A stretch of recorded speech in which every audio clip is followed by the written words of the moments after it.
Look अध्याय 13। मन परिवर्तन नचेत विनाश।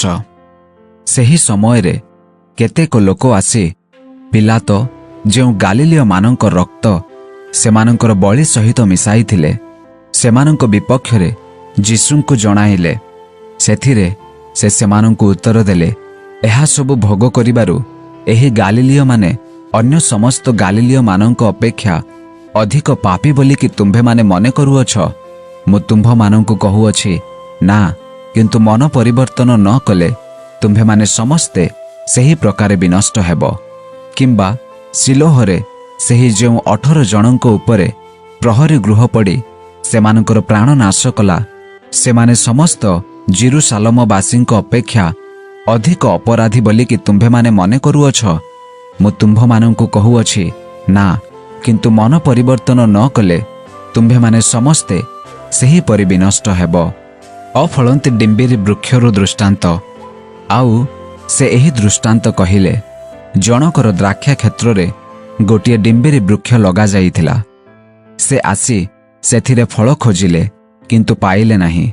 तेणु से माली को कहिले, देख एही 3 वर्ष हैला मु आसी एही डिंबिरी वृक्ष रे फल खोजुअछि किंतु पाऊ नाही। एहाकु हानि पकाओ, एईटा काहीकि भूमि को मध्य नष्ट करूअछि। मात्र से ताहांकु उत्तर देला, प्रभु एहाकु एही वर्षटी मध्य छाड़ी दियंतु। मु इति मध्यरे एहार 4 पाख खोली खत देबी, आउ परे फल हुए तो भल, नहिले ताहाकु हानि पकाइबे। कुब्जा स्त्री लोकर सुस्थता। थरे से विश्राम 12 दिन रे गोटिए समाज गृह रे शिक्षा देउथिले। आउ देख 18 वर्ष पर्यंत दुर्बलकारी आत्मा द्वारा आविष्ट जड़े स्त्री लोक सेठारे थिला। से कुब्जा होई कौनसी प्रकारे आपना को सीधा करि पारु नथिला। जीसु ताहाकु देखि पाखकु डाकी कहिले, हे नारी तुम्भर दुर्बलतारु मुक्त हेल। आउ से ताहा उपरे हाथ रखिले। सेथिरे से सेही क्षणी सळख होई ईश्वरंक महिमा कीर्तन करिबाकु लागिला। किंतु जीसु विश्राम 12 दिन रे सुस्थ करिबारु समाज गृहर अध्यक्ष विरक्त होई लोक समूह को उत्तर देले, कर्म करिबा निमंते 6 दिन अछि, एणु सेही सबु दिन रे आसी सुस्थ हुओ, विश्राम 12 दिन रे आसो नाही। किंतु प्रभु ताहांकु उत्तर देले, रे कपटी माने तुम्भे माने प्रत्येक कौन विश्राम 12 दिन रे आपना आपना बलद किंबा गध गुहालरू फिटाइनी पानी पियाओ नाही। तेबे देख 18 वर्ष पर्यंत शयतान द्वारा बंधा होइथिबा अब्राहमक कन्या एही स्त्री लोकटी कौन विश्राम 12 दिन रे आपना बंधनरु मुक्त हेबा आवश्यक नथिला। आउ से एही कथा सबु कहन्ते ताहांक विपक्ष समस्ते लज्जित हेबाकु लागिले। मात्र लोकमाने जेसु करिथिबा समस्त महत कार्य सकाशे आनंद करिबाकु लागिले। सोरिष दाना और खमीरर दृष्टांत। सेथिरे से कहिले, ईश्वरंक राज्य काहा परि, पुणी काहा सहित मु ताहार तुलना करिबि। ताहा ए प्रकार गोटिए सोरिष दाना परि, जहा नेई जणे लोक आपना बगीचारे बुणिला, आउ ताहा बढ़ी गछ हैला। पुणी आकाशर चढ़ेई माने आसी ताहार डालरे बास कले। से आहुरी कहिले, मु काहा सहित ईश्वरंक राज्यर तुलना करिबि। ताहा खमीर परि, जणे स्त्री ताहा घेनी महणे मईदा मध्यरे घोड़ाई रखिला, आउ शेषरे समस्त खमीरमय हैला। संकीर्ण द्वार। एहा परे से नगरे नगरे और ग्रामे ग्रामे भ्रमण करी शिक्षा देउ देउ जेरुसालेम आड़कु यात्रा करुथिले। आउ जणे ताहांकु कहिले, प्रभु परित्राण पाइबा लोकमानंक संख्या कौन अल्प।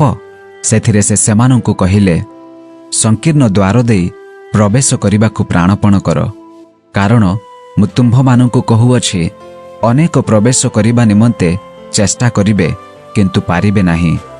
घरर मुख्य लोक उठी द्वार बंद कला परे जेतेबेले तुम्भे माने बाहर ठिया होई रहिबो, ओ हे प्रभु आंभ मानंक निमंते द्वार फिटांतु, एहा कही द्वार रे मारिबाकु लागिबो। सेतेबेले से तुम्भ मानंकु उत्तर देबे, तुम्भे माने केउ स्थानर लोक ताहा मु जाने नाही। सेही समय रे तुम्भे माने कहिबाकु लागिबो, आंभे माने आपणंक साक्षातरे भोजन पान कलु, पुणी आपण आंभमानंक दाण्डमानंकरे शिक्षा देले आउ से तुम्भमानंकु कहिबे तुम्भेमाने केउ स्थानर लोक ताहा मु जाने नाही। हे अधर्माचारी समस्ते मो पाखरु दूर हुओ। जेतेबेले तुम्भेमाने अब्राहम इसहाक जाकुब पुणी समस्त भाववादींकु ईश्वरंक राज्य थिबा ओ आपणा आपणाकु बाहारे पकाउथिबा देखिब सेतेबेले सेठारे रोदन ओ दांतर किड़िमिड़ी हेब। पुणी पूर्व ओ पश्चिम उत्तर ओ दक्षिणरू लोके आसी ईश्वरंक राज्य भोजन रे बसिबे। आउ देख शेषरे थिबा केतेक प्रथम हेबे ओ प्रथम रे थिबा केतेक शेषरे पड़िबे। जेरूसालेम प्रति यीशुंक प्रेम। सेही दंडरे केतेक फारुसी ताहांक पाखको आसी कहिले ए स्थान छाड़ी बाहरी जाऊंतु कारण हेरोद आपणको मारिबा पई इच्छा करूअछंती।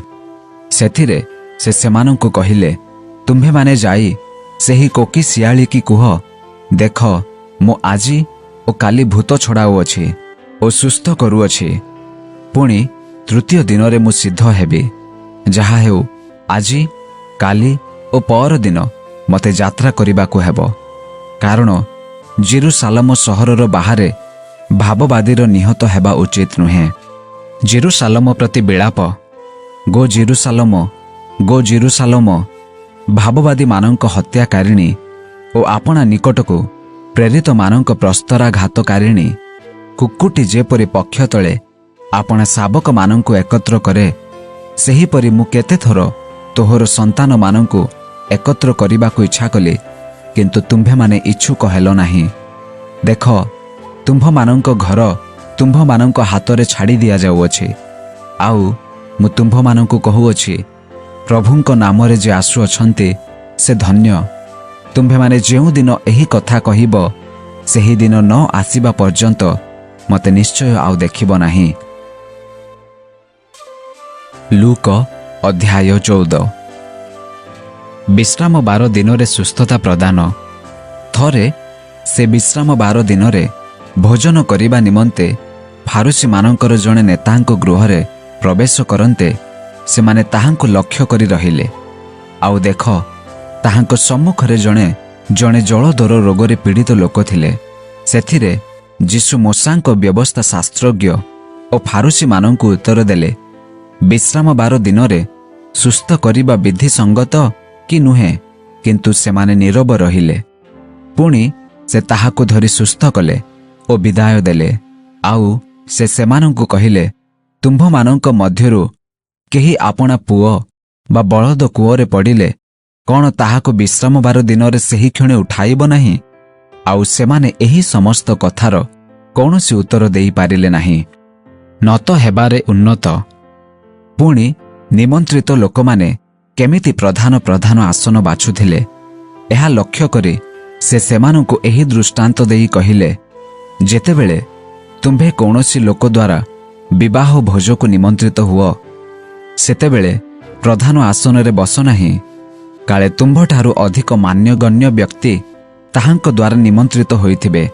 आउ जे तुम्भकु ओ ताहांकु निमंत्रण कले से आसी तुम्भकु कहिबे एहांकु स्थान दियो आउ सेतेबेले तुम्भे लज्जारे निम्नतम स्थान ग्रहण करिबाकु जिवो। किंतु जेतेबेले तुम्भे निमंत्रित हुओ सेतेबेले जाई निम्नतम स्थान रे बस जेपरि तुम्भर निमंत्रणकारी व्यक्ति आसी तुम्भकु कहिबे हे बंधु उच्चतर स्थान को आस सेतेबेले तुम्भ सहित भोजन रे बसुथिबा समस्त लोकंक आगरे तुम्भर गौरव हेबो कारण जे केही आपणा को उन्नत बोली देखाए ताहाकु नत कराजिबो पुणी जे आपणा को नत करे ताहाकु उन्नत कराजिबो। पुणी से आपणा निमंत्रणकारी को मध्य कहिले दिवस बा रात्रि रे भोजी देले आपणा बंधु कि भाई कि आत्मीय कि धनी प्रतिवासी मानंकु निमंत्रण करो नाही काले सेमाने मध्य फेरी तुम्भको निमंत्रण करिवे और तुम्भे प्रतिदान पाइबो। किंतु भोज प्रस्तुत कले दरिद्र पंगु खंज और अंध मानंकु निमंत्रण कर ताहा हेले तुम्भे मध्य धन्य हेबो कारण तुम्भको प्रतिदान देबा निमंते सेमानंकर किछि नाही। आउ धार्मिक मानंक पुनरुत्थान समय रे ତୁମ୍ଭକୁ ପ୍ରତିଦାନ ଦିଆଯିବ। ମହାଭୋଜର ଦୃଷ୍ଟାନ୍ତ। ତାହା ଶୁଣି ତାହାଙ୍କ ସହିତ ଭୋଜନରେ ବସିଥିବା ଲୋକମାନଙ୍କ ମଧ୍ୟରୁ ଜଣେ ତାହାଙ୍କୁ କହିଲେ, ଯେଉଁ ଲୋକ ଈଶ୍ୱରଙ୍କ ରାଜ୍ୟରେ ଭୋଜନ କରିବ ସେ ଧନ୍ୟ। କିନ୍ତୁ ସେ ତାହାଙ୍କୁ କହିଲେ, ଜଣେ ବ୍ୟକ୍ତି ରାତ୍ର ସମୟରେ ମହାଭୋଜ ଦେବାକୁ ଇଚ୍ଛା କରି ଅନେକଙ୍କୁ ନିମନ୍ତ୍ରଣ କଲେ। ଆଉ ଭୋଜନର ସମୟ ଉପସ୍ଥିତ ହୁଅନ୍ତେ ସେ ନିମନ୍ତ୍ରିତ ଲୋକମାନଙ୍କ ନିକଟକୁ ଆପଣା ଦାସକୁ ପଠାଇ କହିଲେ, ଆପଣମାନେ ଆସନ୍ତୁ, କାରଣ ସମସ୍ତ ପ୍ରସ୍ତୁତ ହେଲାଣି। କିନ୍ତୁ ସମସ୍ତେ ଏକମତରେ କ୍ଷମା ପ୍ରାର୍ଥନା କରିବାକୁ ଲାଗିଲେ। ପ୍ରଥମ ଜଣ ତାହାକୁ କହିଲେ, ମୁଁ ଖଣ୍ଡେ କ୍ଷେତ କିଣିଅଛି, ମୋତେ ତାହା ଦେଖିବାକୁ ପଡ଼ିବ। ଅନୁରୋଧ କରେ ମୁଁ କ୍ଷମା ପାଇଅଛି ବୋଲି ମନେକର। ଆଉ ଜଣେ କହିଲା, ମୁଁ 5 ହଳ ବଳଦ କିଣିଅଛି, ଆଉ ମୁଁ ସେମାନଙ୍କୁ ପରୀକ୍ଷା କରିବାକୁ ଯାଉଅଛି। ଅନୁରୋଧ କରେ ମୁଁ କ୍ଷମା ପାଇଅଛି ବୋଲି ମନେକର। ଅନ୍ୟ ଜଣେ କହିଲା, ମୁଁ ବିବାହ କରିଅଛି, ତେଣୁ ଯାଇପାରୁନାହିଁ। ପୁଣି ସେହି ଦାସ ଆସି ଆପଣା ପ୍ରଭୁଙ୍କୁ ସେହି ସବୁ ଜଣାଇଲା। ସେଥିରେ ଗୃହକର୍ତ୍ତା ରାଗି ଯାଇ ଆପଣା ଦାସକୁ କହିଲେ, ଶୀଘ୍ର ନଗରର ଦାଣ୍ଡ ଓ ଗଳିଗୁଡ଼ିକୁ ଯାଇ ଦରିଦ୍ର, ପଙ୍ଗୁ, ଅନ୍ଧ ଓ ଖଞ୍ଜମାନଙ୍କୁ ଏଠାକୁ ନେଇ ଆସ।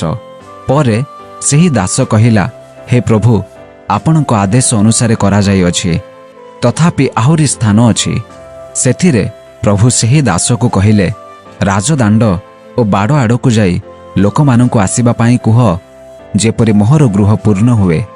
ଯେଣୁ ମୁଁ ତୁମ୍ଭମାନଙ୍କୁ କହୁଅଛି, ସେହି ନିମନ୍ତ୍ରିତ ଲୋକମାନଙ୍କ ମଧ୍ୟରୁ କେହି ମୋହର ଭୋଜର ଆସ୍ୱାଦ ପାଇବ ନାହିଁ। ଶିଷ୍ୟତ୍ୱର ମୂଲ୍ୟ। ବହୁ ସଂଖ୍ୟକ ଲୋକ ତାହାଙ୍କ ସହିତ ଯାଉଥିଲେ। ଆଉ ସେ ବୁଲି ପଡ଼ି ସେମାନଙ୍କୁ କହିଲେ, କେହି ଯେବେ ମୋ ପାଖକୁ ଆସି ନିଜର ପିତା, ମାତା, ସ୍ତ୍ରୀ, ସନ୍ତାନ, ଭାଇ ଓ ଭଉଣୀମାନଙ୍କୁ, ଏପରିକି ନିଜ ପ୍ରାଣକୁ ସୁଦ୍ଧା ମୋଠାରୁ ଅଧିକ ପ୍ରିୟ ମନେକରେ, ତେବେ ସେ ମୋହର ଶିଷ୍ୟ ହୋଇପାରେ ନାହିଁ। ଯେ କେହି ଆପଣା କ୍ରୁଶ ବହନ କରି ମୋହର ଅନୁସରଣ ନ କରେ, ସେ ମୋହର ଶିଷ୍ୟ ହୋଇପାରେ ନାହିଁ। କାରଣ ତୁମ୍ଭମାନଙ୍କ ମଧ୍ୟରୁ କିଏ ପ୍ରହରୀ ଗୃହ ତିଆରି କରିବାକୁ ଇଚ୍ଛା କରି ତାହା ସମ୍ପୂର୍ଣ୍ଣ କରିବା ପାଇଁ ତାହାର ଅର୍ଥବଳ ଅଛି କି ନାହିଁ, ଏହା ପ୍ରଥମେ ବସି ବ୍ୟୟ ହିସାବ ଦେଖିବ ନାହିଁ? କାଳେ ସେ ମୂଳଦୁଆ ପଥର ବସାଇ ଶେଷ କରି ନ ପାରିଲେ ଯେତେ ଲୋକ ତାହା ଦେଖିବେ, ସମସ୍ତେ ତାହାକୁ ପରିହାସ କରି କହିବାକୁ ଲାଗିବେ, ଏ ଲୋକଟା ତିଆରି କରିବାକୁ ଆରମ୍ଭ କରି ଶେଷ କରିପାରିଲା ନାହିଁ। କିମ୍ବା କେଉଁ ରାଜା ଅନ୍ୟ ଜଣେ ରାଜାଙ୍କ ସହିତ ଯୁଦ୍ଧ କରିବାକୁ ଯାଉଥିବା ସମୟରେ 20,000 ସୈନ୍ୟ ଘେନି ତାହାଙ୍କ ବିରୁଦ୍ଧରେ ଆସୁଥିବା ରାଜାଙ୍କ ସହିତ 10,000 ସୈନ୍ୟ ନେଇ ଯୁଦ୍ଧ କରିବାକୁ ସକ୍ଷମ କି ନାହିଁ, ତାହା ପ୍ରଥମେ ବସି ବିବେଚନା କରିବେ ନାହିଁ? ଯଦି ପାରନ୍ତି ନାହିଁ, ତେବେ ଅନ୍ୟ ରାଜା ଦୂରରେ ଥାଉ ଥାଉ ସେ ଦୂତ ପଠାଇ ସନ୍ଧି ପ୍ରାର୍ଥନା କରନ୍ତି। ସେହି ପ୍ରକାରେ ତୁମ୍ଭମାନଙ୍କ ମଧ୍ୟରୁ ଯେ କେହି ଆପଣାର ସବୁ କିଛି ତ୍ୟାଗ ନ କରେ, ସେ ମୋହର ଶିଷ୍ୟ ହୋଇପାରେ ନାହିଁ। ସ୍ୱାଦବିହୀନ ଲବଣ। ଲବଣ ତ ଉତ୍ତମ, କିନ୍ତୁ ଲବଣ ମଧ୍ୟ ଯଦି ସ୍ୱାଦ ଦିଏ ନାହିଁ, ତେବେ ତାହା କାହିଁରେ ସ୍ୱାଦଯୁକ୍ତ କରାଯିବ? ତାହା ଭୂମି କିମ୍ବା ଖତ ଗଦା ନିମନ୍ତେ ଯୋଗ୍ୟ ନୁହେଁ। ଲୋକେ ତାହା ବାହାରେ ଫୋପାଡ଼ି ଦିଅନ୍ତି। ଯାହାର ଶୁଣିବାକୁ କାନ ଅଛି ସେ ଶୁଣୁ। ଲୁକ ଅଧ୍ୟାୟ 15। ହଜିଲା ମେଣ୍ଢାର ଦୃଷ୍ଟାନ୍ତ। ଆଉ କରଗ୍ରାହୀ ଓ ପାପୀ ଲୋକ ସମସ୍ତେ ତାହାଙ୍କ ବାକ୍ୟ ଶୁଣିବା ପାଇଁ ତାହାଙ୍କ ପାଖକୁ ଆସୁଥିଲେ। ସେଥିରେ ଫାରୁସୀମାନେ ଓ ଶାସ୍ତ୍ରୀମାନେ ବଚସା କରୁ କରୁ କହିଲେ, ଏ ଲୋକଟା ପାପୀମାନଙ୍କୁ ଗ୍ରହଣ କରେ ଓ ସେମାନଙ୍କ ସହିତ ଭୋଜନ କରେ। ତହିଁରେ ସେ ସେମାନଙ୍କୁ ଏହି ଦୃଷ୍ଟାନ୍ତ କହିଲେ, ତୁମ୍ଭମାନଙ୍କ ମଧ୍ୟରେ ଏପରି କେଉଁ ଲୋକ ଅଛି ଯେ ତାହାର ଯଦି 100 ମେଣ୍ଢା ଥାଏ, ଆଉ ସେମାନଙ୍କ ମଧ୍ୟରୁ ଗୋଟିଏ ହଜିଯାଏ, ତେବେ ସେ ଅନେଶ୍ୱତକୁ ପ୍ରାନ୍ତରରେ ଛାଡ଼ି ସେହି ହଜିଥିବା ମେଣ୍ଢାଟି ନ ପାଇବା ପର୍ଯ୍ୟନ୍ତ ତାହାକୁ ଖୋଜେ ନାହିଁ? ପୁଣି ପାଇଲେ ସେ ତାହାକୁ ଆନନ୍ଦରେ କାନ୍ଧେଇ ଘରକୁ ଘେନି ଆସେ। ପୁଣି ଆପଣା ବନ୍ଧୁ ଓ ପ୍ରତିବାସୀମାନଙ୍କୁ ଡାକି ଏକତ୍ର କରି ସେମାନଙ୍କୁ କହେ, ମୋ ସାଙ୍ଗରେ ଆନନ୍ଦ କର, ଯେଣୁ ମୋହର ହଜିଯାଇଥିବା ମେଣ୍ଢାଟି ପାଇଲି। ମୁଁ ତୁମ୍ଭମାନଙ୍କୁ କହୁଅଛି, ସେହି ପ୍ରକାରେ ଯେଉଁମାନଙ୍କର ମନ ପରିବର୍ତ୍ତନ କରିବାର ଆବଶ୍ୟକ ନାହିଁ, ଏପରି ଅନେଶ୍ୱତ ଧାର୍ମିକ ଲୋକମାନଙ୍କ ଅପେକ୍ଷା ଯିଏ ମନ ପରିବର୍ତ୍ତନ କରେ, ଏପରି ଜଣେ ପାପୀର ନିମନ୍ତେ ସ୍ୱର୍ଗରେ ଅଧିକ ଆନନ୍ଦ ହେବ। ହଜିଲା ମୁଦ୍ରାର ଦୃଷ୍ଟାନ୍ତ। ଅଥବା ଏପରି କେଉଁ ସ୍ତ୍ରୀ ଲୋକ ଅଛି ଯେ ତାହାର ଯଦି 10ଟି ରୌପ୍ୟ ମୁଦ୍ରା ଥାଏ ଆଉ ସେଥିରୁ ଗୋଟିଏ ହଜିଯାଏ, ତେବେ ସେ ଦୀପ ଜାଳି ଘର ଝାଡ଼ି ତାହା ନ ପାଇବା ପର୍ଯ୍ୟନ୍ତ ଯତ୍ନରେ ଖୋଜେ ନାହିଁ।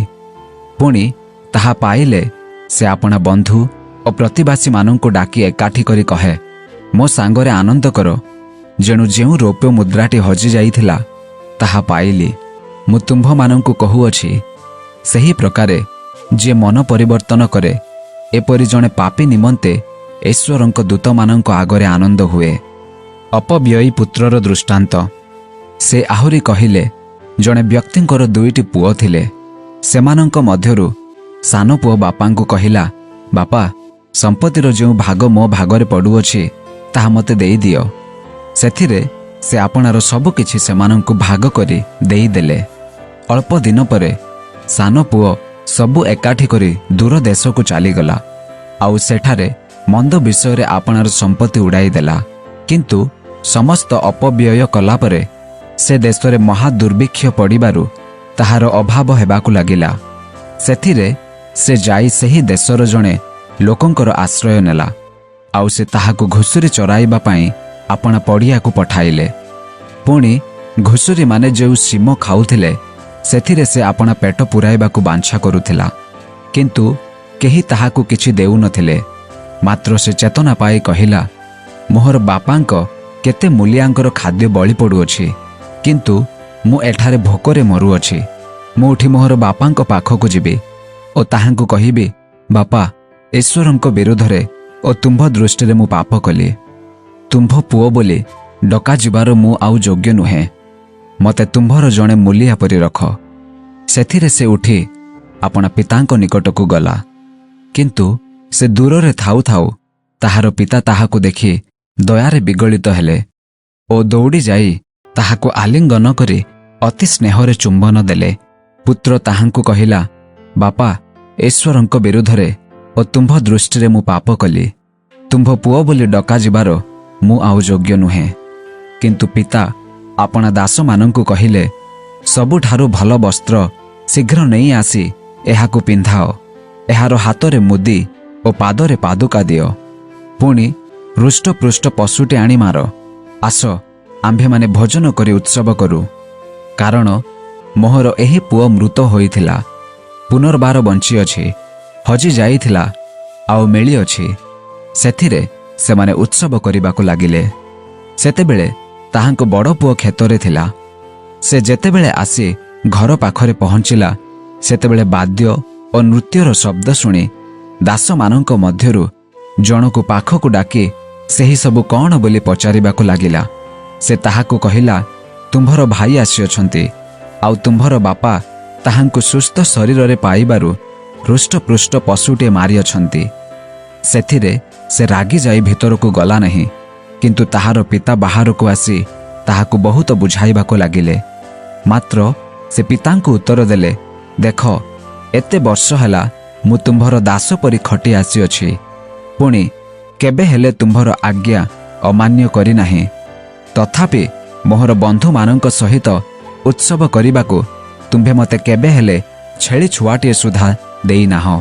କିନ୍ତୁ ତୁମ୍ଭର ଏହି ଯେଉଁ ପୁଅ ବେଶ୍ୟାମାନଙ୍କ ସହିତ ତୁମ୍ଭର ସବୁ ଧନ ଖାଇ ଉଡ଼ାଇ ଦେଇଅଛି, ଯେତେବେଳେ ସେ ଆସିଲା ସେତେବେଳେ ତୁମ୍ଭେ ତାହା ପାଇଁ ହୃଷ୍ଟପୃଷ୍ଟ ପଶୁଟି ମାରିଲ। ସେଥିରେ ସେ ତାହାକୁ କହିଲେ, ପୁଅରେ, ତୁ ତ ସବୁବେଳେ ମୋ ସାଙ୍ଗରେ ଅଛୁ, ଆଉ ଯାହା ସବୁ ମୋହର ସେହି ସବୁ ତୋହର। କିନ୍ତୁ ଏହି ଯେ ତୋହର ଭାଇଟି ମୃତ ହୋଇଥିଲା, ପୁନର୍ବାର ବଞ୍ଚିଲା, ହଜି ଯାଇଥିଲା ଆଉ ମିଳିଲା, ସେହି ହେତୁରୁ ଉତ୍ସବ ଓ ଆନନ୍ଦ କରିବା ଉଚିତ ଥିଲା। ଲୁକ ଅଧ୍ୟାୟ 16। ଅବିଶ୍ୱସ୍ତ ଚତୁର ବ୍ୟବର୍ତ୍ତାର ଦୃଷ୍ଟାନ୍ତ। ଯୀଶୁ ଶିଷ୍ୟମାନଙ୍କୁ ମଧ୍ୟ କହିଲେ, ଜଣେ ଧନୀ ଲୋକ ଥିଲେ, ତାହାଙ୍କର ଜଣେ ବ୍ୟବର୍ତ୍ତା ଥିଲେ, ଆଉ ସେ ତାହାଙ୍କର ସମ୍ପତ୍ତି ଅଯଥା ଖର୍ଚ୍ଚ କରିଦେଉଅଛି ବୋଲି ତାହା ବିଷୟରେ ଶୁଣି ସେ ତାହାକୁ ଡାକି କହିଲେ, ମୁଁ ତୁମ୍ଭ ବିଷୟରେ ଏ କି କଥା ଶୁଣୁଅଛି? ତୁମ୍ଭ ବ୍ୟବର୍ତ୍ତା କାର୍ଯ୍ୟର ହିସାବ ଦିଅ, କାରଣ ତୁମ୍ଭେ ଆଉ ବ୍ୟବର୍ତ୍ତା ହୋଇ ରହିପାରିବ ନାହିଁ। ସେଥିରେ ସେହି ବ୍ୟବର୍ତ୍ତା ମନେ ମନେ କହିଲା, କ'ଣ କରିବି? ମୋହର ପ୍ରଭୁ ତ ମୋଠାରୁ ବେବର୍ତ୍ତା ପଦ ଛଡ଼ାଇ ନେଉଅଛନ୍ତି। ମାଟି ହାଣିବାକୁ ମୋହର ବଳ ନାହିଁ। ଭିକ ମାଗିବାକୁ ମୋତେ ଲାଜ ଲାଗୁଅଛି।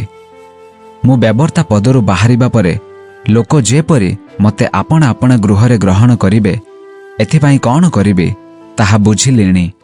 ପୁଣି ସେ ଆପଣା ପ୍ରଭୁଙ୍କର ପ୍ରତ୍ୟେକ ଖାତକକୁ ପାଖକୁ ଡାକି ପ୍ରଥମ ଜଣକୁ କହିଲା, ତୁମ୍ଭେ ମୋ ପ୍ରଭୁଙ୍କର କେତେ ଧାର ନେଇଅଛ? ସେ କହିଲା, 100 ମହଣ ତୈଳ। ସେ ତାହାକୁ କହିଲା, ତୁମ୍ଭର ରସିଦ ନେଇ ଶୀଘ୍ର ବସି 50 ବୋଲି ଲେଖ। ତାହାପରେ ସେ ଆଉ ଜଣକୁ କହିଲା, ତୁମ୍ଭେ କେତେ ଧାର ନେଇଅଛ? ସେ କହିଲା, 100 ଭରଣ ଗହମ। ସେ ତାହାକୁ କହିଲା, ତୁମ୍ଭର ରସିଦ ନେଇ 80 ବୋଲି ଲେଖ। ସେହି ଅବିଶ୍ୱସ୍ତ ବେବର୍ତ୍ତା ବୁଦ୍ଧି ସହିତ କାର୍ଯ୍ୟ କରିଥିବାରୁ ପ୍ରଭୁ ତାହାର ପ୍ରଶଂସା କଲେ। ଯେଣୁ ଏହି ଯୁଗର ସନ୍ତାନମାନେ ସେମାନଙ୍କ ନିଜ ଜାତି ପକ୍ଷରେ ଆଲୋକର ସନ୍ତାନମାନଙ୍କ ଅପେକ୍ଷା ଅଧିକ ବୁଦ୍ଧିମାନ। ମୁଁ ମଧ୍ୟ ତୁମ୍ଭମାନଙ୍କୁ କହୁଅଛି, ଅଧର୍ମ ଧନରେ ଆପଣା ଆପଣା ନିମନ୍ତେ ବନ୍ଧୁ ଲାଭ କର, ଯେପରି ତାହା ଶେଷ ହେଲେ ସେମାନେ ତୁମ୍ଭମାନଙ୍କୁ ନିତ୍ୟସ୍ଥାୟୀ ବାସସ୍ଥାନରେ ଗ୍ରହଣ କରିବେ। ଯେ ଅତି ଅଳ୍ପ ବିଷୟରେ ବିଶ୍ୱସ୍ତ, ସେ ବହୁତ ବିଷୟରେ ମଧ୍ୟ ବିଶ୍ୱସ୍ତ ଅଟେ। ପୁଣି ଯେ ଅତି ଅଳ୍ପ ବିଷୟରେ ଅବିଶ୍ୱସ୍ତ, ସେ ବହୁତ ବିଷୟରେ ମଧ୍ୟ ଅବିଶ୍ୱସ୍ତ। ଅତଏବ ଯଦି ତୁମ୍ଭେମାନେ ଅଧର୍ମ ଧନରେ ବିଶ୍ୱସ୍ତ ହୋଇନାହଁ, ତେବେ କିଏ ତୁମ୍ଭମାନଙ୍କୁ ବିଶ୍ୱାସ କରି ସତ୍ୟ ଧନ ତୁମ୍ଭମାନଙ୍କ ହସ୍ତରେ ସମର୍ପଣ କରିବ? ଆଉ ଯଦି ତୁମ୍ଭେମାନେ ପରର ବିଷୟରେ ବିଶ୍ୱସ୍ତ ହୋଇନାହଁ, ତେବେ କିଏ ତୁମ୍ଭମାନଙ୍କୁ ତୁମ୍ଭମାନଙ୍କର ନିଜ ବିଷୟ ଦେବ? କୌଣସି ଦାସ ଦୁଇ ପ୍ରଭୁଙ୍କର ସେବା କରିପାରିବ ନାହିଁ। କାରଣ ସେ ଜଣକୁ ଘୃଣା କରିବ ଓ ଅନ୍ୟ ଜଣକୁ ପ୍ରେମ କରିବ, ଅଥବା ଜଣକ ପ୍ରତି ଆସକ୍ତ ହେବ ଓ ଅନ୍ୟ ଜଣକୁ ତୁଚ୍ଛ କରିବ। ତୁମ୍ଭେମାନେ ଈଶ୍ୱର ଓ ଧନ ଉଭୟର ଦାସ ହୋଇପାରିବ ନାହିଁ। ମୋଶାଙ୍କ ବ୍ୟବସ୍ଥା ଓ ଈଶ୍ୱରଙ୍କ ରାଜ୍ୟ। ଏହିସବୁ କଥା ଶୁଣି ଧନ ଲୋଭୀ ଫାରୁସୀମାନେ ତାହାଙ୍କୁ ପରିହାସ କରିବାକୁ ଲାଗିଲେ।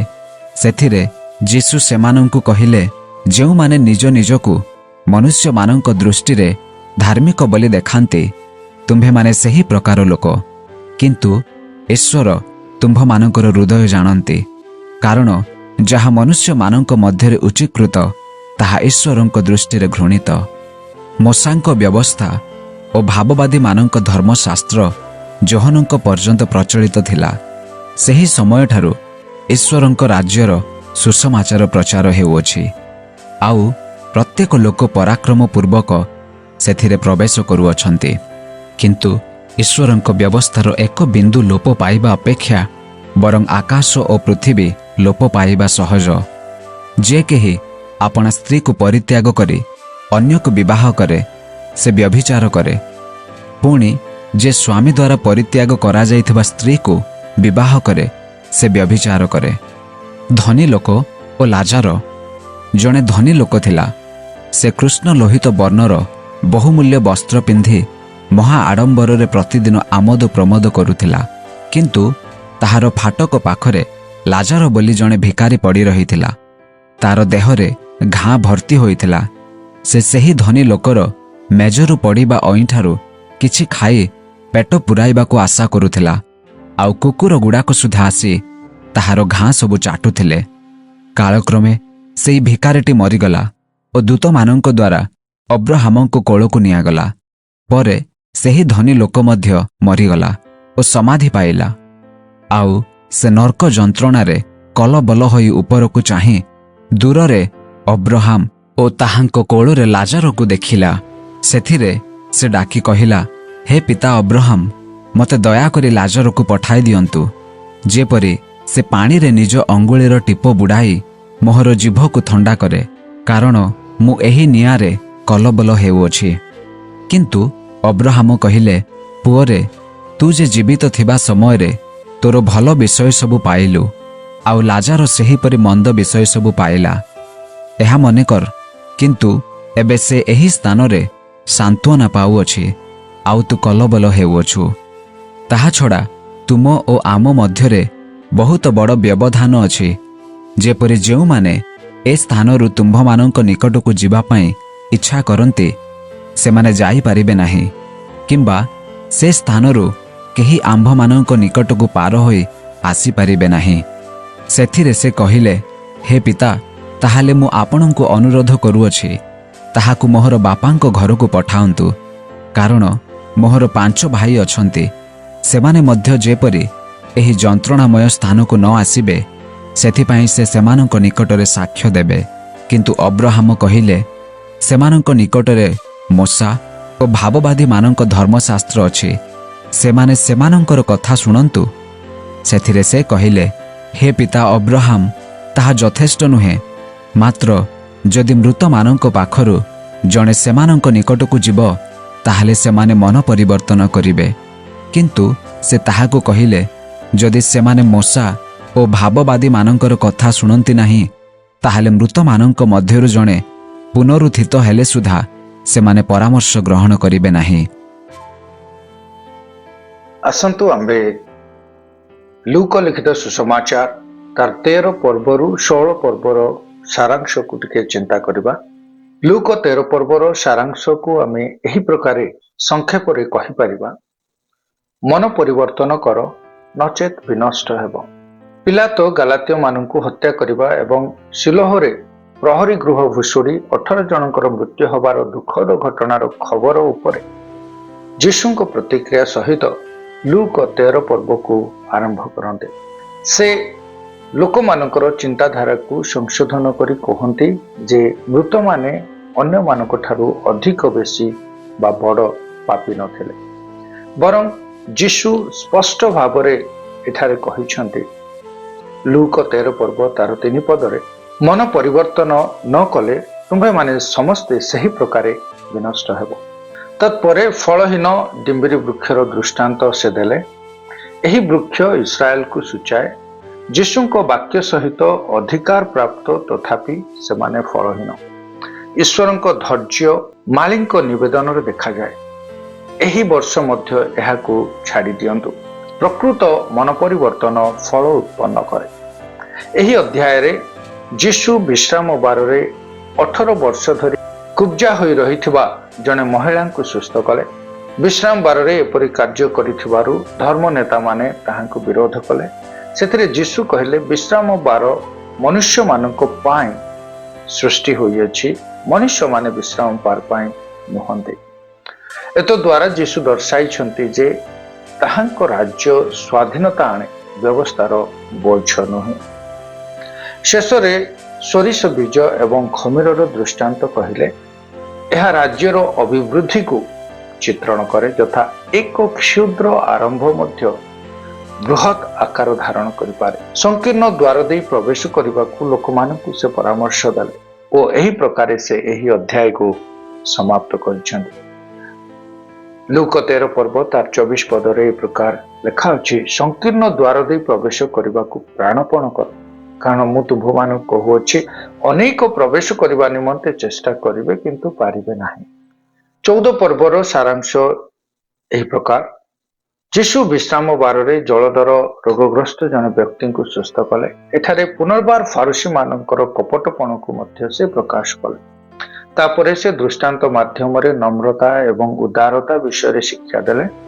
ବିବାହ ଭୋଜ ଏବଂ ମହାଭୋଜ, ଯେଉଁମାନେ ନିଜକୁ ଉନ୍ନତ କରନ୍ତି ସେମାନେ ନତ କରାଯିବେ, କିନ୍ତୁ ଯେଉଁମାନେ ନିଜକୁ ନତ କରିବେ ସେମାନେ ଉନ୍ନତ କରାଯିବେ। 14 ପର୍ବ 11 ପଦ।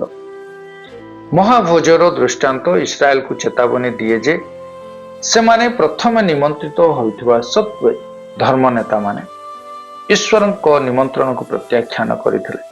ତେଣୁ ନିମନ୍ତ୍ରଣ ଦରିଦ୍ର, ପଙ୍ଗୁ, ଖଞ୍ଜ, ଅନ୍ଧ ଆଉ ଅବହେଳିତ ଓ ଦଳିତ ଲୋକମାନଙ୍କ ନିକଟକୁ ଗଲା, ଯାହା ବିଜାତି ଏବଂ ମନ ପରିବର୍ତ୍ତନ କରୁଥିବା ଲୋକମାନଙ୍କୁ ସୂଚାଏ। ତାପରେ ଯୀଶୁ ଶିଷ୍ୟତ୍ୱ ବିଷୟରେ ଶିକ୍ଷା ଦେଲେ ଆଉ କହିଲେ, କିଏ ପ୍ରକୃତରେ ଶିଷ୍ୟ ହେବାକୁ ଯୋଗ୍ୟ?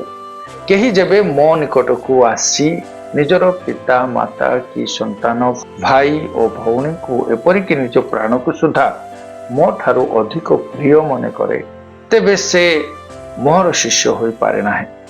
ଲୁକ 14 ପର୍ବ 16 ପଦ। ଏହା ଆକ୍ଷରିକ ଭାବରେ ଘୃଣା କରିବା ବିଷୟକୁ କହେ ନାହିଁ ବା ପ୍ରୋତ୍ସାହିତ କରେ ନାହିଁ, ବରଂ ଏହାର ପ୍ରକୃତ ଅର୍ଥ ହେଉଛି ଖ୍ରୀଷ୍ଟଙ୍କ ପ୍ରତି ଅବିଭକ୍ତ ଓ ସମ୍ପୂର୍ଣ୍ଣ ବିଶ୍ୱସ୍ତତା ପାଇଁ ଏହା ଆହ୍ୱାନ ଦିଏ।